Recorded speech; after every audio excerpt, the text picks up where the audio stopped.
Just deal with it. Stop exaggerating. You're not even that stressed out. You're 16. What would you know? These vicious words bark at us out of the mouths of the ones who are supposed to love us the most.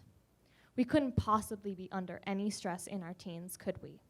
We don't work or pay rent, so how would we know what real stress feels like? Entering into high school, a turbulent time for many, my life was anything but stress-free. I felt the pressure of my parents to get straight A's and be the model student I had been for years before. I felt the pressure of keeping friends, something I knew I wasn't good at, and the pressure of having to keep my head held high through it all.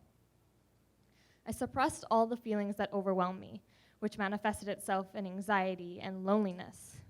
I felt like I had no one to turn to and nothing to help me build myself out of the hole I had dug.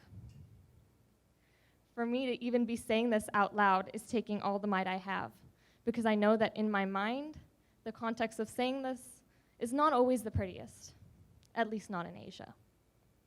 The Western world has made great strides in opening up the conversation about mental health, with shows like Degrassi and Jessica Jones portraying the raw emotions felt when experiencing things like PTSD and depression. The same can't be said for the eastern part of the world, where this topic is only a mutter, buried underneath the noise of turning pages and pens on paper. Hong Kong is one of those cities. Blink and you'll miss it. Like rats in a maze, students tread tirelessly throughout their day, their eye bags heavy and brains exhausted from the constant barrage of information that is coming their way. It may feel like that maze is never ending, and some may feel like there's no way out, no way to level up, and no way to feel secure. Unfortunately, for students, some see as their only way out as suicide. In Hong Kong, student suicide rates have been growing, as the Hong Kong Jockey Club Center for Suicide Research and Prevention has shown.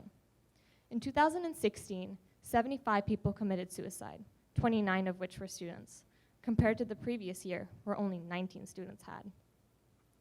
Along with this, more students in 2016 had academic problems and a psychiatric history. The center's head pointed to a lack of community support within students as a cause of this. Adding on to this, in a Baptist Oi Kwan social service survey looking at over 16,000 pupils over 26 schools, found that 1 in 5 respondents experienced suicidal thoughts in the previous year, with 53% of them experiencing signs of depression.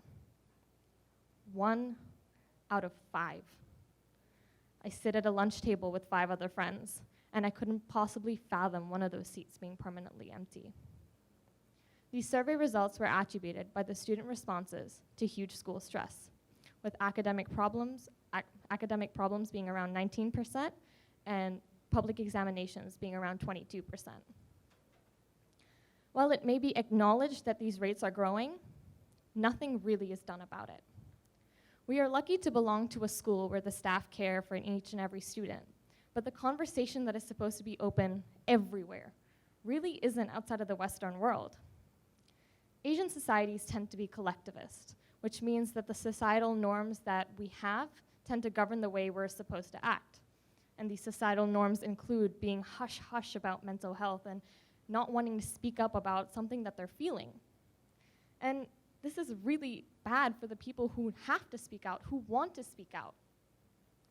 Not only this, but when we have these societal norms and this stigmatization, people cannot say what they want to say. And these norms don't just exist in Asia, though, with it extending further to Asian Americans.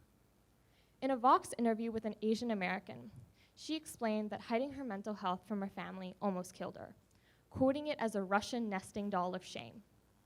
When she was 13, she developed depression and anxiety, isolating herself from her friends and family, though none of them seemed to care.